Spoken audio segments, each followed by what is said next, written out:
வணக்கம். நான் உங்க ஜெயா. இன்றைக்கி நம்ம இந்த வீடியோவில் வில்லியம் ஹேஸ்லெட் எழுதின on the love of life இந்த எஸ்ஸேயோடைய சம்மரியை பார்க்கலாம் வாங்க. இந்த எஸ்ஸேயில் அவர் ஒவ்வொருத்துக்கும் வாழணும் அப்படின்ற எண்ணம் இருக்குது, ஆசை இருக்குது, விருப்பம் இருக்குது, ஒரு பிடிப்பு இருக்குது. அதுக்கான காரணம் என்ன, எங்கேருந்து இது ஆரம்பிச்சிருக்கோம், இந்த அட்டாச்மெண்ட் ஆஃப் லைஃப்னு சொல்கிறோம்ல, அதுக்கு என்ன காரணம் அப்படின்னு பார்க்குறாரு. ஏன்னா வாழ்க்கைன்னு ஒன்று இருந்தால் தான் ஒரு ஆக்ஷன் இருக்கும், ஏதோ ஒன்று நம்ம செய்வோம், அது கஷ்டமோ இல்லை சந்தோஷமோ. ஆனால் எது நம்ம வாழ்க்கையில் நடந்தாலும் நம்ம வாழ்க்கையோட ஒரு அட்டாச்மெண்ட்டோடு தான் இருக்கும். கஷ்டப்படுறோமேன்றதுனால நம்ம வாழ்க்கை மேலே ஒரு பிடிப்பு இல்லாமல் இல்லை வாழ்க்கையை முடிச்சுக்கலாம்னு நினைக்கிறது ஒரு சில பேர் தான், எல்லாருமே இல்லை. அதே மாதிரி ரொம்ப சந்தோஷமாக இருக்கும் போது அது இயல்பாகவே நமக்கு இன்னும் நம்ம வாழ்க்கை மேலே ஒரு பிடிப்பு வர்றது இயற்கை தான். அதனால் வாழ்க்கைன்றது எதுக்கு முக்கியம்னா, அப்போ தான் நம்ம எதாவது ஒன்று செய்ய முடியும், நமக்குன்னு இதெல்லாம் அடையணுன்ற ஒரு கோலை செட் பண்ண முடியும், அதுக்காக கஷ்டப்பட்டு உழைக்க முடியும். நமக்கு இன்னும் ஆசைகள் வளர்ந்துக்கிட்டே தான் இருக்கும். ஆசைகள் இதுதான் என் ஆசை, இது வந்ததுன்னா எனக்கு போதும்னு யாரும் நினைக்கிறதே இல்லை. அதே சமயத்தில் நமக்குள்ளே சில பேஷன்ஸ் இருக்கும், அது நம்மளை தொல்லை பண்ணினே இருக்கும், அதை அடையிற வரைக்கும் நம்மளால் முடியாது, அதுக்காக நம்ம முயல்வோம். இப்போ இதெல்லாம் செய்யணுன்னா நமக்கு வாழ்க்கைன்றது ஒன்று இருக்கணும். அதாவது ரொம்ப ரொம்ப கஷ்டமாக இருந்தாலும் சரி, நம்ம வாழ்க்கையை அனுபவிக்கவே முடியல, ஒவ்வொரு நாளும் துயரமாக இருந்தாலும் சரி, அப்படிப்பட்ட நிலைமையில் கூட வாழ்க்கையை நம்ம விட்டுடுறதுக்கு நினைக்க மாட்டோம்.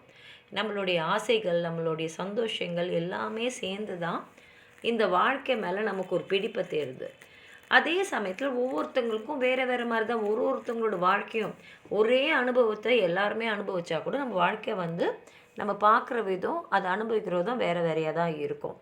அதனால் நம்ம வெற்றி அடைகிறோமோ இல்லை ஒரு டிசப்பாயின்மெண்ட் வருதோ என்ன இருந்தாலும் சரி, நம்மளுடைய இந்த ஆசை மட்டும் நம்மளை விட்டு போகாது. ஏன்னா நமக்குள்ளே ஒரு power of habit and imagination இருக்குது. ஏன்னா அது இல்லைன்னா நம்ம எவ்வளோ கஷ்டம் இருந்தாலும் இந்த வாழணும் அப்படின்ற எண்ணத்தை நம்ம தொடர மாட்டோம். நம்ம லைஃப் நமக்குள்ள ஒரு சில விஷயங்களை தருது, நம்ம சில விஷயங்களை நம்ம அட்டாச்சாக இருப்போம், அது வேணும், அதோடு தான் இருக்கணும் அப்படின்னு நினைப்போம்.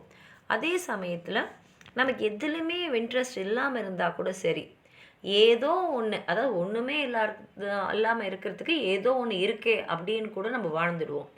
இதுதான் இந்த வாழ்க்கையை வாழ்கிறதுக்கு ஒரு மேஜிக். ஏன்னா நம்ம வாழ்க்கையில் பார்த்திங்கன்னா எல்லாருக்குமே ஒரு passion, imagination, self will, sense of power, இது எல்லாமே இருக்குது. இதெல்லாம் தான் நம்மளுடைய கான்ஷியஸ்னஸில் நம்ம அடுத்த நாள் வாழணும், நம்ம வாழ்க்கையை தொடரணுன்ற எண்ணத்தை நமக்கு ஏற்படுத்துது. அதே சமயத்தில் அவர் சில ஃபிலாசபிக்கல் ஜஸ்டிஃபிகேஷன் போகிறார். சில பேர் சொல்கிறாங்க இல்லையா, பிறப்புன்னு இருந்தால் இறப்புன்னு ஒன்று கண்டிப்பாக இருக்க தான் செய்யும்னு. அதே மாதிரி சில பேரெல்லாம் ரொம்ப பெரிய தத்துவ ஞானிகள்லாம் சொல்லியிருப்பாங்க, அடுத்த பிறவினே ஒன்று இருக்கக்கூடாது. யார் ரொம்ப சந்தோஷமானவங்கன்னா பிறந்த உடனே அவங்க வாழ்க்கை முடிஞ்சிடுது, அவங்க தான் சந்தோஷமானவங்க அப்படின்லாம் சொல்கிறாங்க இல்லையா. ஆனால் அதெல்லாம் நடைமுறைக்கு சாத்தியமே இல்லை. ஏன்னா எல்லாருக்குமே இந்த வாழ்க்கை மேலே ஒரு பிடிப்பு இருக்குது. நம்ம ஒரு அசைவமே இல்லாமல் ஒரு சென்ஸ்லெஸ்ஸாகவே நம்ம இருந்தால் கூட நம்மளால் இந்த வாழ்க்கையை விட்டு போகணுன்ற எண்ணம் நமக்கு இருக்காது. ஏன்னா நமக்குன்னு ஏதோ ஒரு பிரின்சிபல் மேலே ஒரு அட்டாச்மெண்ட் இருக்குது. அது நம்ம சந்தோஷமாக வாழறோமா இல்லை நம்ம வாழ்க்கை கஷ்டத்தோடு இருக்கான்றதெல்லாம் பேஸ் பண்ணியே இல்லை. ஏன்னா ஒரு சில பேர் இருக்காங்க, அதாவது அந்த நாட்டை நம்ம தான் ஆளணும், நம்ம இன்னும் நிறையா நாட்டுங்களை பிடிக்கணும்னு சில டைரன்ஸ்லாம் இருப்பாங்க. அவங்க அவங்களுடைய சரி இவ்வளோ நேரம் நம்ம கைப்பற்றிட்டோம், இவ்வளோ பெரிய நாட்டை நம்ம ஆள்றோன்றதில் அவங்களுக்கு திருப்தியே இருக்காது. அதே சமயத்தில் அவங்களுக்கு திருப்தி இல்லையன்றதுனால அந்த பவரை அவங்க விட்டுட மாட்டாங்க. அவங்களுக்கு எல்லா சந்தோஷமும் நம்ம கையை விட்டே போயிடுச்சு அப்படின்னா கூட அவங்க ஏதாவது ஒரு வகையில் நம்ம திரும்பி அந்த பதவிக்கு வந்துட மாட்டோமா அப்படின்னு நினைப்பாங்க. ஆனால் திருப்பி அந்த பதவிக்கு வரவே முடியாது, நம்மளை விட்டு எல்லா சந்தோஷமும் போயிடுச்சுன்னும் போது அவங்களால அந்த பவர் இல்லாமல் வாழவே முடியாது.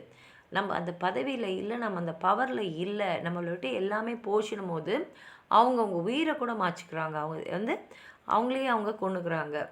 அப்போது நம்மளுடைய சந்தோஷத்தை நம்ம எது மேலேயாவது வச்சுருக்கோமா, அது நம்ம கைக்கு எட்டுற தூரத்தில் தான் இருக்கா, இந்த மாதிரி ஒரு ஆடம்பரத்துலேயும் ஒரு ஒரு இதில் சிங்காசனத்தில் உட்கார்றதுலையும் தான் வந்து நமக்கு சந்தோஷம் இருக்குன்னு அவங்களே நினச்சிக்கிறாங்களா?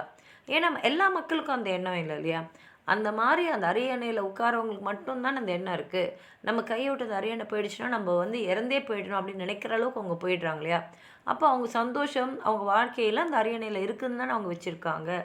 ஆனால் உலகத்தில் எத்தனையோ கோடான கோடி மக்கள் அந்த மாதிரி இல்லாமல் தானே வாழ்ந்துட்டு இருக்காங்க. அதனால் அவர் என்ன சொல்கிறாருன்னா, நம்ம வாழ்க்கையை நமக்குள்ளே தான் சந்தோஷத்தை வச்சுக்கணும். அதாவது நம்ம வந்து எதுவுமே வந்து சக்சீட் ஆகலாம், சக்சீட் நத்திங், எதுலையுமே நம்ம சக்ஸஸ் ஆகலனாலும் சரி. நிறைய பேரை பார்த்தீங்கன்னா இந்த வாழ்க்கை அதில் எந்த ப்ராஃபிட்டுமே இருக்காது, அதனால் எந்த நன்மையும் இருக்காது. ஆனால் அவங்க அந்த வந்து விட்டு கொடுக்க மாட்டாங்க. அவங்க வாழ்க்கையை அவங்க வாழ்ந்துகிட்டே தான் இருப்பாங்க.